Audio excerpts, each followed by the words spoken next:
Abdullah, you have a story, और story बड़ी खतरनाक है।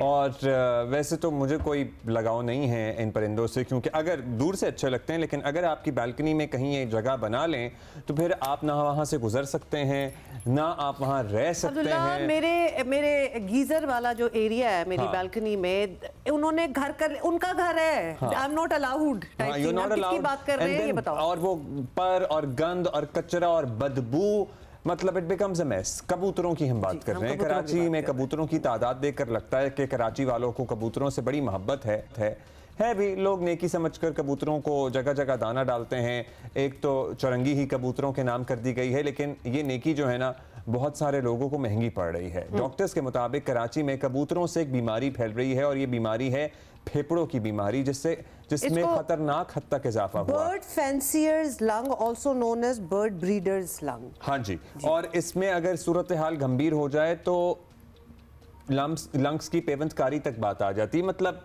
It can become fatal, it can. So ये है, और डॉक्टर्स के मुताबिक मरज़ शिद्दत इख्तियार कर जाए तो काफ़ी ख़तरनाक हो सकता है, और इसमें नौजवान, ख़वातीन और बुज़ुर्ग सब ही मुतासर हो रहे हैं। वक़ार भट्टी हमारे साथ हैं, हमारे साथी हैं। ज़रा परेशान किया है इस खबर ने। तो एक अजीब सा वायरल भी फैला हुआ था ना, तो समझ नहीं आता कि ये this could be connected to that. क्योंकि जहाँ मेरा जिम है ना, वहाँ सामने कोई 50,000 कबूतर हैं। यस एग्जैक्टली, और वहाँ तो लोग रुक रुक के गाड़ियों में फिर वो दाना डालते हैं।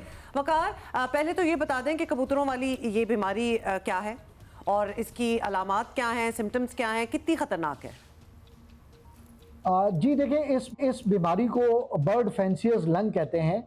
ये बीमारी कबूतरों और दीगर जो परिंदे हैं, इनकी जो ड्रॉपिंग्स होती हैं, बीट होती है, और इनके जो पर होते हैं, उनसे निकलने वाले माइक्रो ऑर्गेनिज्म ज़रात होते हैं जो सांस की नाली के ज़रिए फेफड़ों में जाते हैं, जिसके नतीजे में सांस की नाली की सोजिश होती है और फेफड़ों की सोजिश होती है, और उसके नतीजे में इंसान को सांस फूलती है, सांस लेने में तकलीफ़ होती है, बुखार हो सकता है, दीगर जो फेफड़ों की बीमारियां हैं वो हो सकती हैं, बुखार हो सकता है, वज़न तेज़ी से कम हो सकता है, और ये जो ज़रात हैं ये आम इंसानी आंख से नज़र नहीं आते। तो इस तरह ये बीमारी फैल रही है।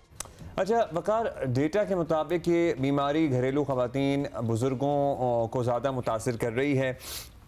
क्या वजह बता रहे हैं माहिरीन इसकी कि एक सर्टन ग्रुप को ज़्यादा अफेक्ट कर रही है? जी देखिए, ख़वातीन और बूढ़े अफराद इसलिए इस बीमारी से मुतासिर हो रहे हैं कि ख़वातीन जो हैं वो घरों में होती हैं, और बूढ़े अफराद जो हैं उनका जो क़ुव्वत मुदाफ़ियत और मुदाफ़ियती निज़ाम है वो कमज़ोर होता है।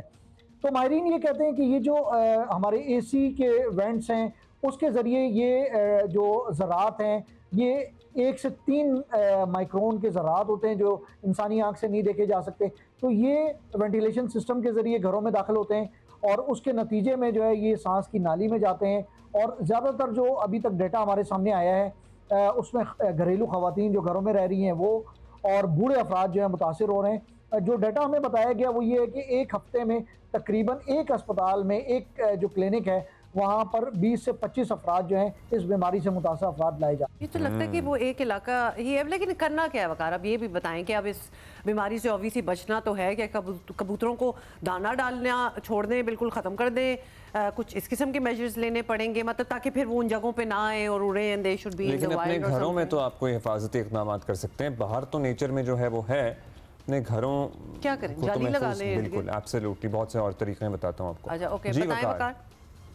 जी देखिए, जो इकोसिस्टम होता है ना, परिंदों का इकोसिस्टम जो है वो इस तरह होता है कि परिंदे अपनी खुराक खुद तलाश करते हैं। परिंदे जो हैं वो अपनी दाना दुनका चुगते हैं। उसके अलावा जो है वो जो कीड़े मकोड़े होते हैं, हशरातुल अर्ज़ होते हैं, उन्हें खाते हैं, और इस सिलसिले में वो लंबी लंबी जो है वो उड़ान भरते हैं, बहुत दूर दूर तक जाते हैं। लेकिन जब आप परिंदों को, ख़ासतौर पे कबूतरों को दाना डालते हैं तो फिर वो लेज़ी हो जाते हैं, फिर वो वहीं पड़े रहते हैं। फिर उनकी, अगर हम यहाँ पर सिंध असम्बली के करीब हम देखें, सिंध सेक्रेटेरिएट के करीब देखें, तो जो चौरंगी है वहाँ पर कबूतरों की एक अमाजगा है, वहाँ पे उनकी बीटों का एक अंबार लगा हुआ है।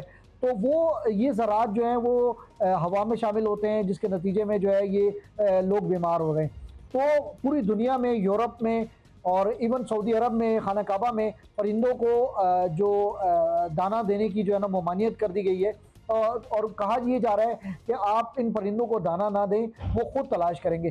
कोई ऐसी सूरत हाल होती है जब कोई कहत आ जाए, कोई बहुत शदीद गर्मी हो जाए, तब तो आप उनको पानी दें या दाना दें, लेकिन नॉर्मल हालात में परिंदों को अल्लाह ताला ने ये सलाहियत दी है, वो अपना खुराक खुद हासिल कर सकते हैं। जिस तरह इंसान अपने के लिए खुद तगदौ करता है, परिंदों को भी अल्लाह ताला ने ये सलाहियत दी है और वो तो उड़ सकते हैं, कहीं भी जा सकते हैं। तो लिहाजा आपके कहने का मतलब है कि आपको खाना देने की उनको ज़रूरत नहीं है, क्योंकि ये दुनिया में मुख्तलिफ जगह पे अब इस पर पाबंदी लगा दी गई है, क्योंकि एक नेचुरल निज़ाम है। जब उस नेचुरल निज़ाम को डिस्टर्ब करते हैं तो फिर उसके नुकसान ही होते हैं। बहुत शुक्रिया आपका, मतलब बहुत ही हम बहुत आगे हैं, लेकिन आप अपने घर में कैसे अपनी बालकनी से आपको जाली लगवानी पड़ेगी फॉर सम टाइम एटलीस्ट।